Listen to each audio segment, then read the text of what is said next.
I was in a hospital in 1999. Was separated from my left kidney. And at that time, I realized as I faced my mortality that my sons, my friends, don't know about private Gregorian. They only know about public persona. So I said, I'm going to write about my life, my career, my childhood, my education. Initially, I was writing about the concept of an educated person, how it has changed from Renaissance to now. But it got so big, my editor said, why don't you write about your own education? So without the hospital, I would not have been writing about it. Prior to that, I was president of Brown University for 9 years. Prior to that, president of New York Public Library for 8 years. Prior to that, provost, dean of Faculty of Arts and Science of University of Pennsylvania for 8 years. Born in Tabriz, Iran, northern Iran, of Armenian parents, and left Iran when I was 14 and a half, 15, went to Lebanon, French Armenian lycée to be educated. It's almost to be part of Job's family, the book of Jobs. I compare in my book Jews and Armenians as being part of the book of Job, always being tested, always suffering, never giving up. Part of it is defiance, part of it perseverance, part of it is faith, part of it is hope, part of it just struggling to be and become. Well, that's one of the things I had a hard time finding. There is an Armenia, which was one of 16 Soviet republics, now independent Armenian Republic, but there's also a big diaspora from 11th century on, all over Eastern Europe and then Western Europe, then Far East, up to Singapore, Indonesia, all over the world. Other than Jews and Chinese, maybe Armenians are one of the most dispersed people around the world. Why? Well, 11th century starts, until 11th century Armenians put up with any person who came to occupy them power. 11th century they exchanged their properties with Byzantine Emperor to move into inside hinterlands of Byzantine Empire in order not to fight. And that's hence started the migration of Armenians, first to Ukraine and then to Crimea, then Ukraine, Poland, and even Hungary and elsewhere. So some of the nobility of Polish nobility and Ukraine were from Armenians. Then became assimilated as Catholics, became Catholic, then become assimilated. And then during 1890s, because of Sultan Abdul Hamid and his policies of massacres and so forth, part of Armenians fled, migrated to United States and France and elsewhere. And 1915, after Armenian genocide, most of the remnants went to Middle Eastern countries and some to Soviet Russia, and some of them were held and kept by American missionaries and American relief headed by President Hoover before he became president. Even under the Soviet rule, 1921 to 23, up to 300,000, 200 to 300,000 Armenian orphans were fed by Americans. One of the biggest relief histories in the modern world. Almost $100 million was collected for not only Armenians, but for Kurds, Turks, and all the people, Assyrians, who suffered during World War I. That was by Aaron Schickler, New York Public Library, when I retired as president of New York Public Library. The other one, I'm 3.5, 4 years old in Tehran. And Gartier's holding my socks, which I had not noticed till somebody pointed out. Well, actually, my parents did not, as I write in the book, because Armenians have been in Iran some 2,500 years. They're part of Iranian kingdom during Cyrus and Darius and so forth. Had Armenian dynasty, which was part of Iranian dynasty. Armenian language is Indo-European language with many basic words from Iranian language. So they have been always there, but they have been displaced from where they have been several times, some by Seljuks, sometimes by Uzbeks, sometimes by Turkmens, sometimes by Tatars, but always there has been an Armenian community in Iran, some 2,000 years. So my family, I could not determine whether they were old-timers or 16th century or 15th century imports or 19th century because they were mostly from peasant villages that migrated to Tabriz. So I had no way of reconstructing their history, but it's old. My mother died when I was 6.5 years old. She was 26. And my maternal grandmother brought me up. She was a peasant woman, illiterate, but one of the wisest persons. She had a tremendous role in bringing me up and my sister. And she was an extraordinary person. She had 7 children. She had lost all of them to various, not plague as much as typhus and all kinds of other diseases during World War I, and some during World War II. Always lack of medicine, lack of doctors, and so forth resulted in their demise. But she had us only as her sole survivors, my sister and I. So she devoted herself to bring us up the right way. As a matter of fact, I write in the book that I was allergic to all authority except hers. She tamed me through love and also punishment. My father was an absentee father because in an extended family, which my family was, we called my maternal grandmother mother and my paternal grandfather father. I never called my father father and my mother, when she was alive, as mother. One we called Shushik, my mother, and my father Samuel. And he was a graduate of American high school in Lebanon, Memorial High School in, not Lebanon, in Tabriz, Iran. And he worked for Anglo-Iranian oil company away. So my grandmother brought us up practically until my father got remarried when we were 11 or 12. And we had a stepmother. First time anybody in my family left country, left Iran. I mean, voluntarily, let's say, this way. First one to leave country and first one to leave for so far. Usually we went to Caucasus, but all the way to Mediterranean, never. And it was first time. When I was 13 and a half, as a matter of fact, I could sum up my life has been a collection of strangers who have helped me. People, complete strangers. When I was 13 and a half, a French vice consul, Gaullist, belonging to Gaullist party, Charles de Gaulle's party, had come to Tabriz to open a French consulate. And he became ill, and I visited my friend whose home he was staying. He jokingly said, "You're a smart kid. What are you doing here? Why don't you go to Petit Paris, namely Beirut, Lebanon?" I said, "I have no money. How could I go? I'll take care of it," he said. So I believed him. Whether he was joking or not, it didn't matter. I believed him, and suddenly there I am. He had written 3 letters, one to French security chief, Lebanese security chief, Colonel Lahoud, one to a Hotel Luxe, and one to a French Armenian lycée. And then somehow my father was shocked that I'm ready to leave. He said, "If you can get your own passport, you can leave." So I spent a year, and it's a long story, but I got my own passport. And then came the final scene where my father said, "There's one other hurdle, your grandmother. You need her permission," knowing fully well, I'm sure, that she'll never let me go because I was sole male survivor in her family. And it was a big family gathering where my father and others made impassioned speeches why I should not leave.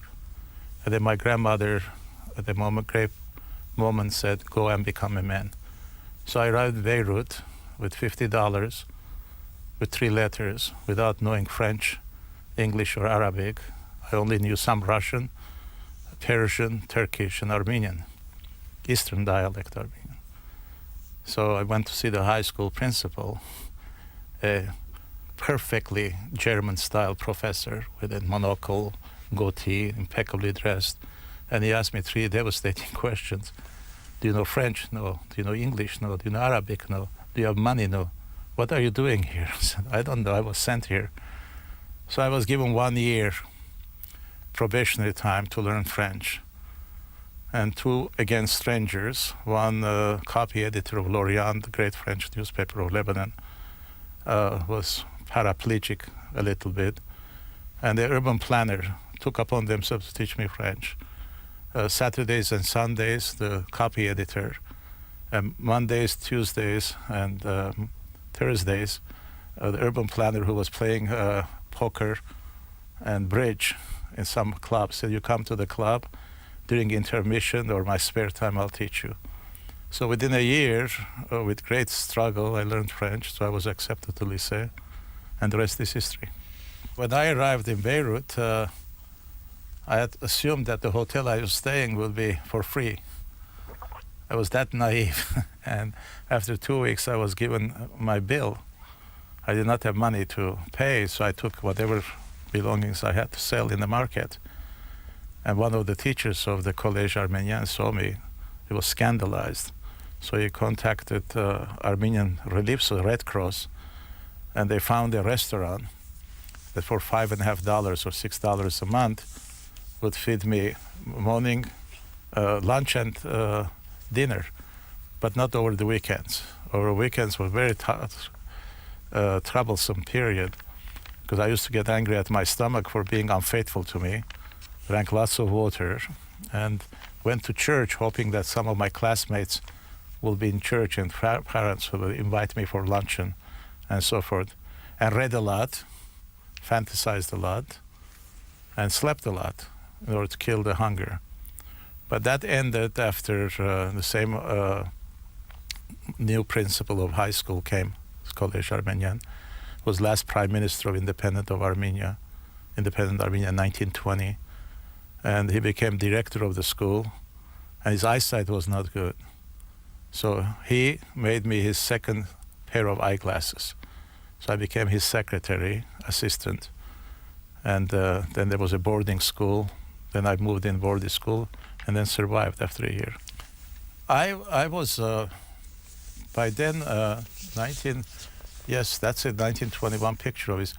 I was 21. I worked for him between ages of 19 to 21. No, actually, it was 18 to 21. 3-4 years I worked for him. And he was a brilliant man, from the socialist, nationalist socialist Russian tradition, cadet party, constitutional Democrats and socialist revolutionaries and so forth, who knew Kerensky very well, was close. So I received private tutorials from him, on the one hand, on history of Russia, Armenia, international socialism, Jean Jaurès, and all the figures which were fascinating. At the same time, I did all his correspondence, private correspondence. He was the one who, in a sense, was instrumental in sending me to the United States. Armenian at home, Turkish in the province, Persian at school, Russian at school, then Arabic colloquial in Beirut, French, and English. Only 3 or 4. Armenian, French, English, understand Russian, understand Arabic, I mentioned, and Persian, understand. But in terms of writing now, it's very hard to write. When I was at home, it astonished me that my father was graduate of American Memorial High School, and he had written a tract on feminism. They had no books at home. And I was a choir boy, altar boy, but then I was suddenly recruited to be a page in Armenian library. And that saved me, because the books became a kind of my instruments of liberation. And when I was 11, 12 years old, I started reading already novels, anything I could lay my hands on, including the only book we had at home, 2 books actually we had at home. One was, I could not read English. It was a secondary high school world history book in English. And the other one was the Bible in vernacular Armenian. And I read the Bible many times. I didn't understand many of it, except the wars, somebody killed and then somebody else killed and so forth. The New Testament had no appeal to me because there was no action. But Old Testament I read several times. But then I found the world of literature, Armenian literature, French literature in translation, English literature in translation, including, by the way, 1912 work translated into Armenian in Moscow, Self-Made Men, which included Andrew Carnegie. So ironic that I read about Andrew Carnegie, Fulton, and this, all self-made men in modern history, in Armenian, in Tabriz, Iran. And the books just provide me solace, isolation, but also great joy. Create a whole new world for me, opened my horizons. I called it a kind of helicopter that took me out of the village, gave me a new life. No, my only one who encouraged me to go to school was my illiterate grandmother, because she knew the value of education, because her family name was Mirzayan, named the family of scribes. So she always took great pride that she was coming from a literate part of family tradition, even though she was illiterate. And she insisted that all her children have to be educated, and certainly grandchildren have to be educated. But also one or two teachers of mine in elementary school, just their tales, they just fascinated me. As a matter of fact, I always remember the smell of the new book, new textbook, when it came every year, eagerly, reading the whole book rather than waiting for first lesson. The first lesson I read, which made me, I remember until now, was about the illiterate who goes to a pharmacy to buy eyeglasses. I said, what kind of eyeglass you did? Reading types. First, you have to know how to read, I remember, before you get eyeglasses. It started that time, and then teachers read books. And then I found in the library wonderful books. Some I understood, some I did not. But also I found an elderly lady who had bound books on French literature, all in Armenian, by the way, and Persian. I read both languages. Because in 17th century, there were two Armenian monasteries were created, Catholic monasteries, one in Venice and the other in Vienna. And they translated practically entire classical Greek, Latin, and French, and Italian, and German literature into Armenian, including American missionaries who translated many works from English into Armenian. So the whole tradition of European and Russian literature available to me in Armenian. Some very complicated, War and Peace, Anna Karenina, I did not understand what the fuss was about. Others, of course, very fascinating, Maxim Gorky's Mother and others. I was, when I was desperate for funds in Lebanon, Armenian Relief Society of Brazil, São Paulo, came to my help.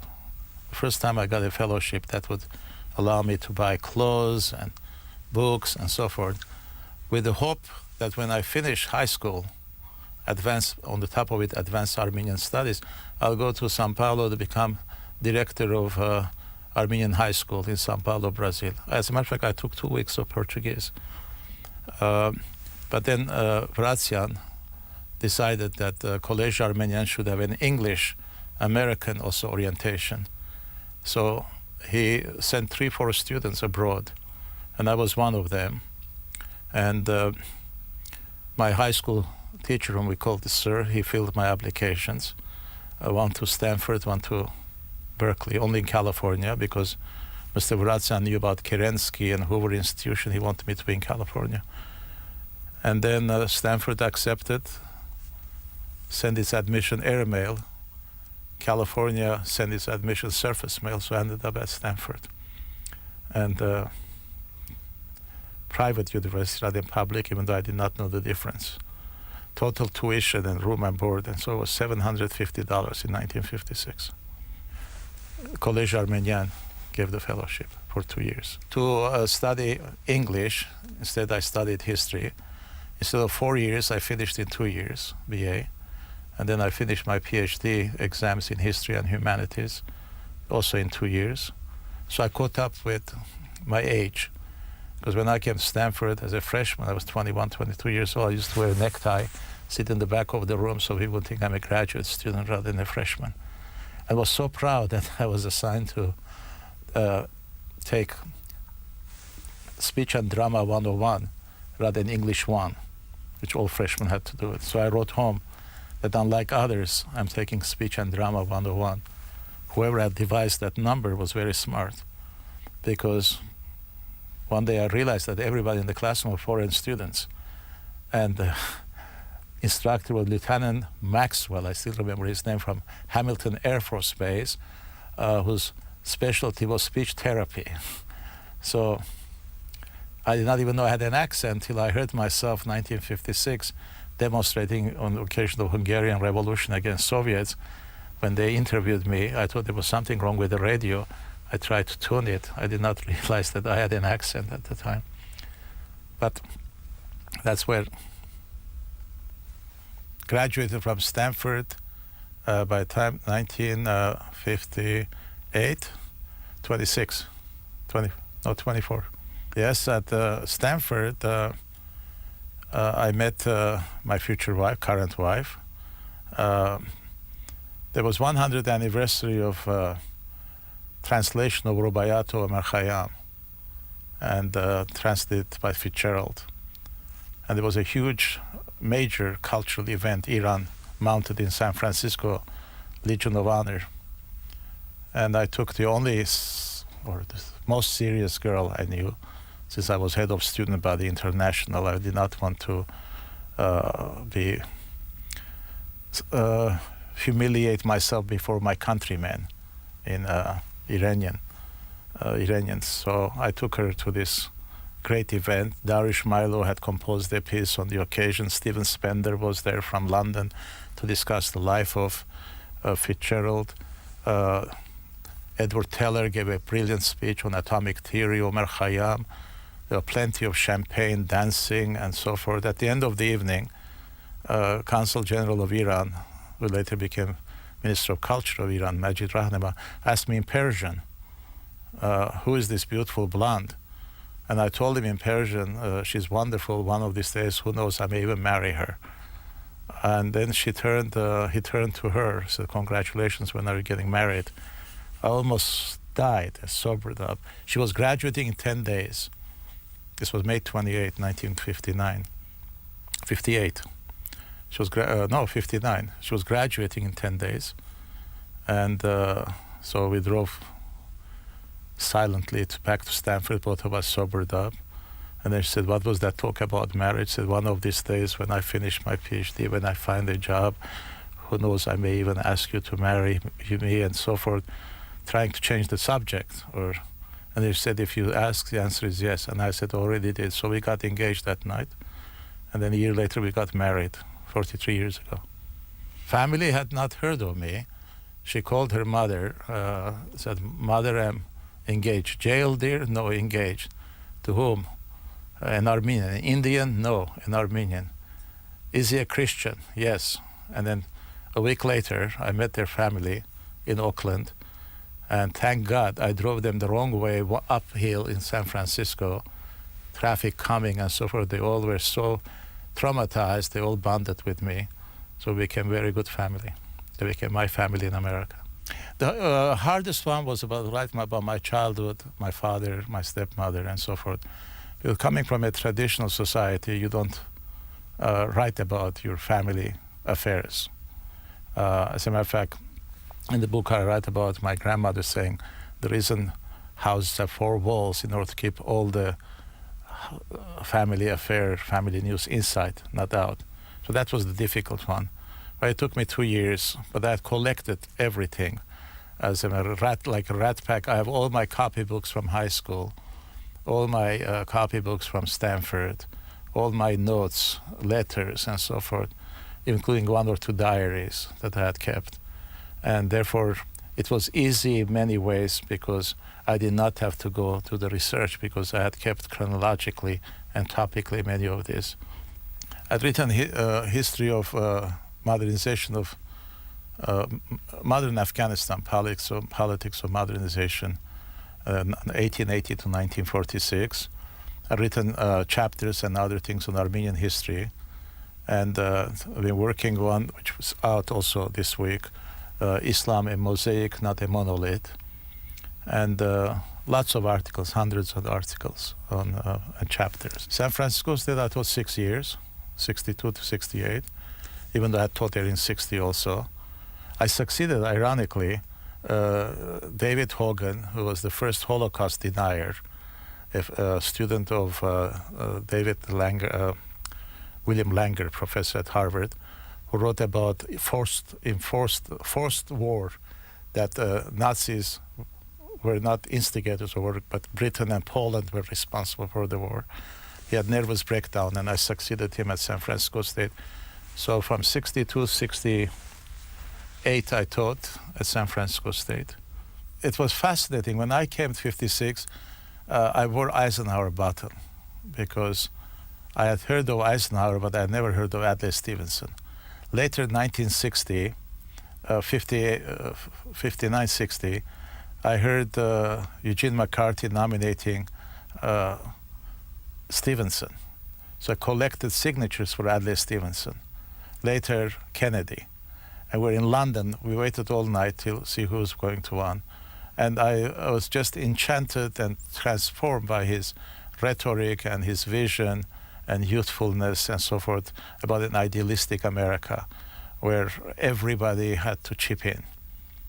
So you're right, I've tried to be as apolitical as possible because I wanted to be like my French historian Gordon Wright, present the facts rather than try to camouflage opinions as facts.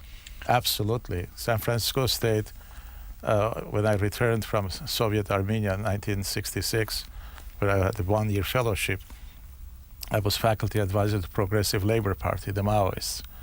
And I got caught between student movement, there were many. I mean, this was one of those electrifying periods. You had to be called communist was to be like an insult. You had to be Trotskyite, which was very respectable. You had to be SDS, was respectable. Progressive Labor Party was Young Democrats, but then in addition you had Young Republicans and others. But it was an exciting time, and I was caught in between struggle between SDS and Progressive Labor Party. And as a matter of fact, my home was almost bombed at one time. We had to go for several days spent in Berkeley in order to avert a disaster. Because the head of political party told me that we're afraid innocent people would die.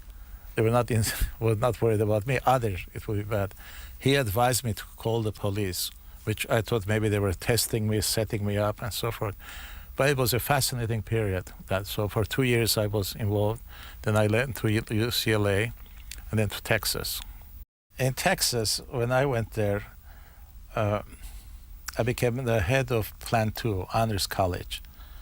And that's the time that Chairman of the Board of Regents of University of Texas, Frank Irwin, wanted University of Texas at Austin to expand the size of its student body from 30,000 to 35, 40,000.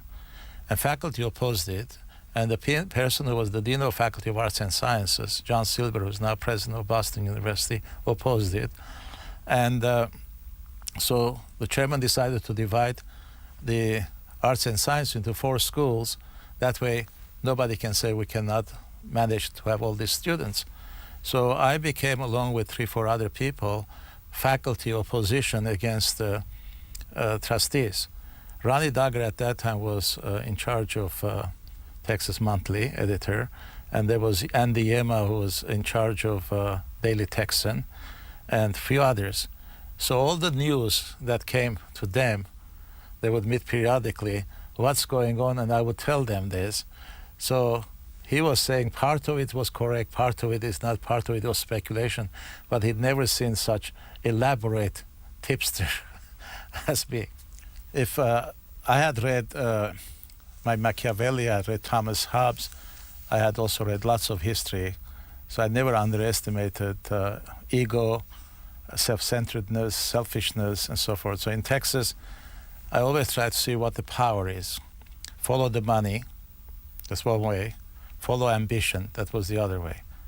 And not having ambition at that time myself, I could easily analyze without being involved. As a matter of fact, one of the reasons I left Texas, when I came to find out that I had power, that I enjoyed manipulating or opposing trustees, devising this strategy, that strategy.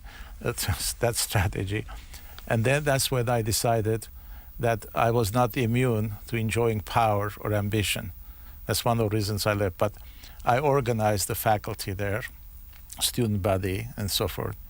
So that's one of the reasons that I came to distrust the kind of fever that catches you, just because you can deny people their ambition does not mean you don't have power. You have power, negative power, you can deny it, but you don't deliver it, yet you still pretend that you don't have power. I wanted to teach. In Texas, as a matter of fact, one of the great things always has been, the job I have loved most has been teaching. And as a matter of fact, had I not received one of the nation's top 10 teaching awards, E.H. Harbison Prize, I would not have gone to Texas or from Texas to Pennsylvania. Because teaching has been always my forte. So one of the reasons I left for Texas, from Texas for Pennsylvania, was to go teach. It was a prestigious place, Ivy League University. They were giving me what I wanted. I could teach history of Caucasus, history of Armenia, European intellectual history, and South Asian history. All my interests, because I joined PhD degree in history and humanities. After 2 years, I was in Pennsylvania. Then I was thrust upon an administrative position by President Meyerson, became founding Dean of Faculty of Arts and Sciences, then later Provost. But I always taught, always correct my own exams. As a matter of fact, today at the Library of Congress, one of my students came from Penn days, remind me who he was. And I knew not only who he was, I knew his grade, which was fascinating. I correct my exam, I wrote recommendations and so forth. So that's one of the reasons I went to Penn, not anticipating that I'll be ending up as an administrator. It means all of them contradict each other. Talleyrand does not have innocence of baby. But it means, Silber, that I knew how to deal with political power, faculty power, and managed situations by organizing, by deflecting. For example, there is in the text, when Silber was fired as dean at University of Texas by the chairman of the board and acting president, there were 800 faculty shouting at each other. I compared them, I said, Albanian, there's an Albanian saying, where the cow falls, all the butchers come. But as faculty were shouting, I got up, asked for word, and say, ich bin ein Berliner. Now, nobody will say, ich bin ein Berliner in the middle of faculty stormy debate. So they were all stunned, but I all stopped, and that was my intention, to stop them in their tracks. Or people would come and ask me, and I write in the book, the Dean of Veterinary Medicine came to ask me for $1 million when I became provost. I read his proposal, that's wonderful. This is one of the best things I have read, but you're not asking for enough. How much should I ask? He said, $2 million, I said. So now I said, he asked me for $2 million. Now I'm turning you down for $2 million. I said, not $1 million. You should be very proud that the sum is big enough and so forth. But it's sense of humor. How to use humor in a sense not to offend people, to allow face saving, and at the same time to bring them to your level that you don't have money, so they should not be outrageous by asking you $1 million cash right away when they know you don't have it. And they know you don't have it, but you want to make them feel good. That's what he's referring among others. I had been provost of University of Pennsylvania for only 18 months. If I had left, the president already was lame duck, announced his retirement. My predecessor, provost, had resigned. The dean of engineering had gone to Lehigh. Dean of medicine had gone to Harvard. And all the deans, 13 deans of the university, 12 deans, unanimously had supported me. Faculty had supported me. In view of the fact that I'll provide some stability and continuity, the argument that persuaded me to turn down was that it's not good to accept something for 18 months and live for better thing. That weighed very heavily, especially when they say in this country, which means you as a foreign born may not realize, but this is the etiquette. So I turned it down without any conditions. I stayed at Penn. No, I was one of the candidates. I was offered the University of Miami presidency in Florida. I was offered University of Massachusetts presidency. As a matter of fact, chairman of board then was Steve Breyer, one of our classmates at Stanford, was chairing. But I always have been brought up, and the book deals with this, with a sense of duty and obligation outweighing your ambitions. In 1995, I was offered presidency of Colombia, but I had not finished campaign for Brown. Had they waited one more year, I would have gone. But it's unseemly to live in the middle of campaign, one IV for another IV because of ambition. And that's where my grandmother's teaching and others come across without my realizing. It got nasty because when I turned Berkeley down, everybody thought I had an agreement to be president of University of Pennsylvania. There was no such agreement. But I had one condition, that for whatever reason you don't want me, because there'll be speculation, you give me advance notice to withdraw my name. Otherwise, I'll be lame duck. People will say, maybe University of Pennsylvania has something on him that Berkeley did not know. And that's the only thing I thought I was entitled to. And they did not give me that advance notice, so I resigned. I got it by being a minority member when I grew up. I got it by being an educator, that you have to bring people to persuade them rather than dictate. I got those temperamentally because I hate conflict, unnecessary conflict. Real conflict I don't mind, unnecessary conflict based on stupidity and so forth. So also I got it because Iranian culture taught me one thing. There's a word adab, which means comportment, know-how, politeness, etiquette. But above all else, I was brought up from childhood on, don't allow people to lose face. Dignity of people is very important. If you defeat somebody, don't gloat about it. Somehow, if you have won, why go the additional mile of insulting people? Give them a way out for keep their dignity, that you wanted to resign, you want to retire to their family and so forth. So I always have been good at that from childhood on, and that was part of it, that knowingly I have not offended anyone to the best of my knowledge. One is Vahe. Is a chief sports writer in St. Louis Post-Dispatch. Last year he was named for Pulitzer Prize. He has republished 2 books. He finished University of Pennsylvania. He finished School of Journalism, University of Missouri, Graduate School of Journalism. On the left is Vahe. In the middle is Rafi, who is with the State Department. He finished University of Pennsylvania too. He became went to King's College, London, and finished Johns Hopkins, SAIS here, and is now in the Bosnia and Kosovo desk. And the third one on the right, this one, is Vartan Gregorian. He is covering the civil courts for New York Post. He's also a journalist. He finished Boston University and Trinity School. New York Public Library has been one of the great episodes of my life, because I met the chairman of search committee, Bill Diddle, head of Rockefeller Brothers Fund, who took me to Andrew High School, head of Time Life, and then Richard Solomon. And within 20 minutes they got up and they said, "You're our man, we want you to head New York Public Library." And that was 1981. And I took it because I was not naive. I said, if I succeed, they will say it's a miracle. If I fail, it will be a great martyrdom.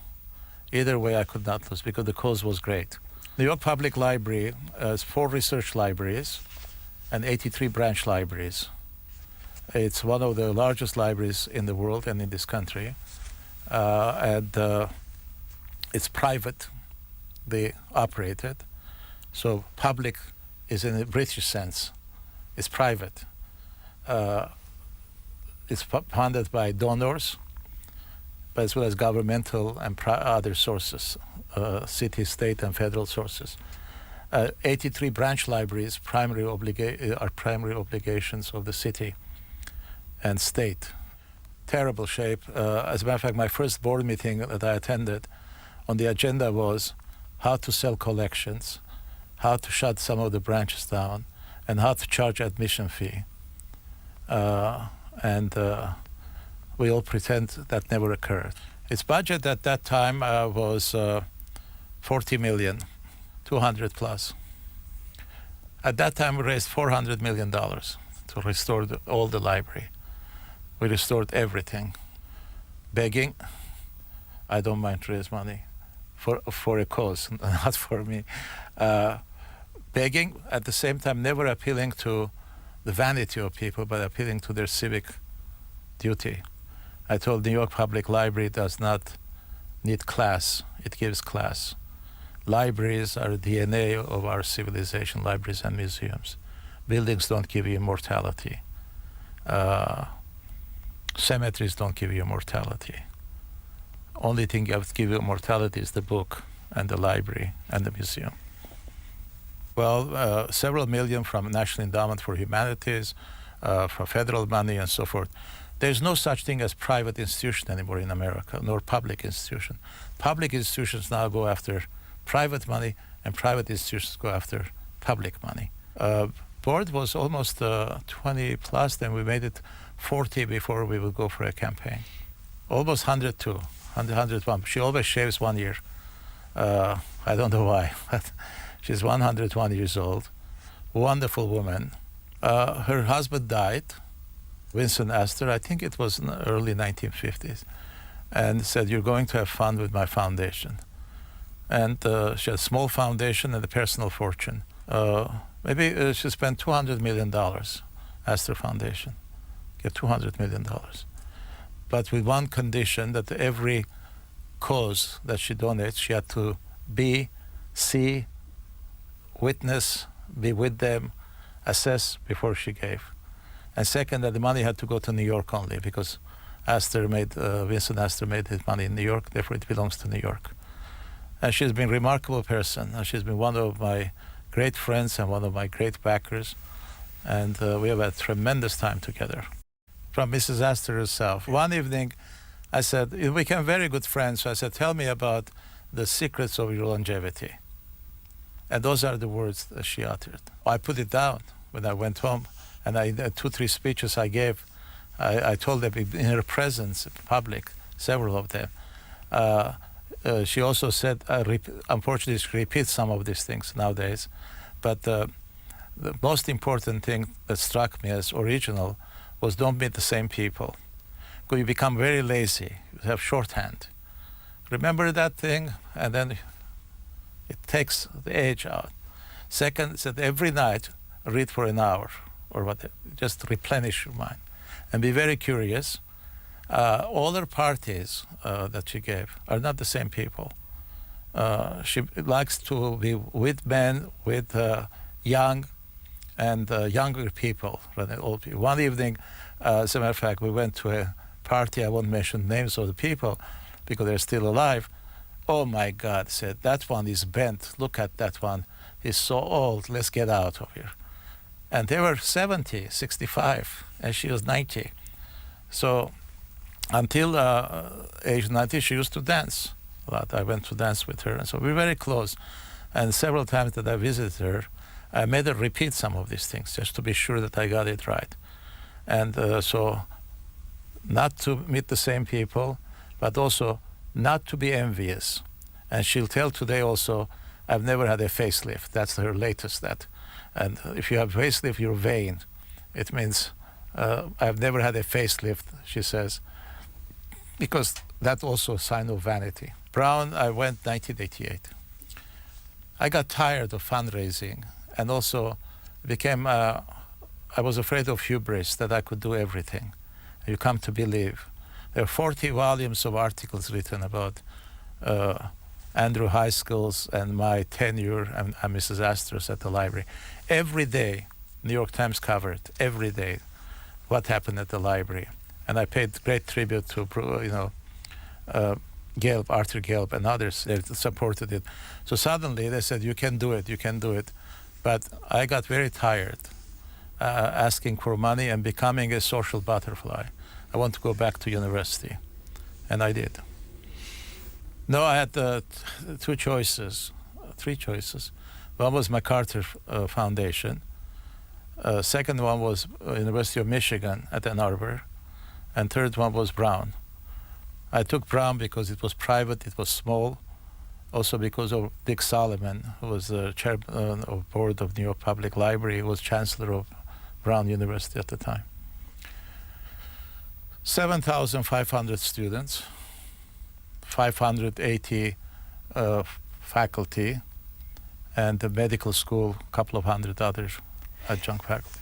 As a rule, which is a very good question, as a rule, I have always decided I will stay minimum 5, maximum 10, but no more than that. And that's another advice of Brooks. You become stale. You let the routine govern you. When I gave the same speech twice, I get very bored. Today, as a matter of fact, at Library of Congress, I said, this speech I gave today, I said, I've done it once in the New York Public Library. I'm bored with it because I have to be looking forward.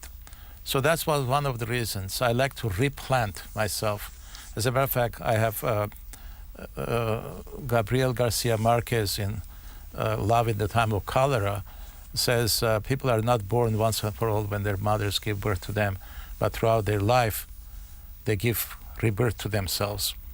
And my life has been one of those. Every now and then I renew myself, give rebirth to myself in order to keep my attention and my curiosity and my excitement on life. He trusted my judgment. I was his friend. I never solicited him, ever, for any cause. So when he was criticized by Wall Street Journal and some others, what has he done for public sector? Because everything he had done for private sector, he decided to do something for public sector, public education. So he called David Kearns, who was former head of Xerox, good friend of his, and then a few others. And then I was his friend since 1972 from Penn. And he called me. He said, I want you to hit the ground and running. So there was no time to study and so forth because he wanted to go into most complex things, most difficult things, urban education. Not to go to fellowship, scholarship, which would be easy, but he wanted me to do Detroit, New York, Los Angeles, Chicago, all the major problem areas, and come up with building bipartisan coalitions, which I did on his behalf. And every reformer, whether on the left or the right, who had a solution, he said, we have support in order to show the nation that all solutions have been tested. So at the time I said, if we come up with 50% of success story, I'll be very happy, because it took lots of time to do this. But one thing he did succeed, he put education as #1 item on nation's agenda. To have a Republican, conservative Republican, to give the largest gift to public sector was an amazing act at the time. And to do it from White House, a Democratic president also, because he said in this there's no Democrats, no Republicans. American public education cannot be held hostage.